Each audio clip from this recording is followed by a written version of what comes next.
बिस्मिल्लाहिर्रहमानिर्रहीम। नाज़रीन करम, हज़रत मौलाना फ़खरुद्दीन फ़ख्र जहाँ देहलवी रहमतुल्लाह अलैह के मुरीदान ख़ास और खुलफ़ाए कराम बेशुमार थे, मगर उन सब हज़रात में से जो तवज्जो ख़ास हज़रत क़िबला आलम ख्वाजा नूर मोहम्मद मोहारवी रहमतुल्लाह अलैह पर थी, वो किसी पर भी ना थी। जिस रोज़ आप रहमतुल्लाह अलैह को नेमत व खिलाफत अता फरमा दी, उस दिन के बाद जो कोई भी हज़रत मौलाना साहब रहमतुल्लाह अलैह की खिदमत में तलब खुदा के लिए आता, उसे क़िबला आलम रहमतुल्लाह अलैह की खिदमत में भेज देते।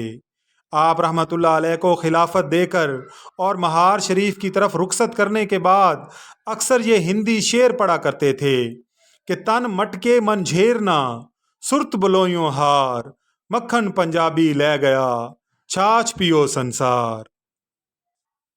इस शेर के मजमून की तस्दीक करते हुए नवाब गाज़ीउद्दीन खान रहमतुल्लाह अलैह अपनी मसनवी में हज़रत क़िबला आलम रहमतुल्लाह अलैह के बारे में हज़रत मौलाना साहब रहमतुल्लाह अलैह के इरशादात को यूँ बयान करते हैं, जिसका तर्जमा पेश खिदमत है कि शेख व मुर्शद हज़रत मौलाना साहब रहमतुल्लाह अलैह ने इनके हक़ में ये फरमाया कि हमारे पास जो कुछ भी था इसने ले लिया है।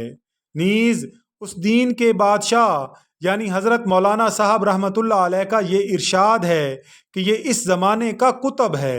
नीज़ ये भी फरमाया कि इस जहां आरा यानी क़िबला आलम रहमतुल्लाह अलैह के तुफ़ैल हमें भी मग़फ़िरत की उम्मीद हो गई है। नाज़रीन, वीडियो पसंद आई हो तो वीडियो को लाइक और शेयर ज़रूर कीजिएगा और मज़ीद वीडियोस के लिए चैनल को सब्सक्राइब करके बेल आइकन को प्रेस कर दीजिएगा ताकि हर नए आने वाली वीडियो का नोटिफिकेशन आपको बर वक्त मिल सके। अल्लाह ताला से दुआ है कि अल्लाह ताला हम सब का हामी व नासिर हो। आमीन या रब्बल आलमीन।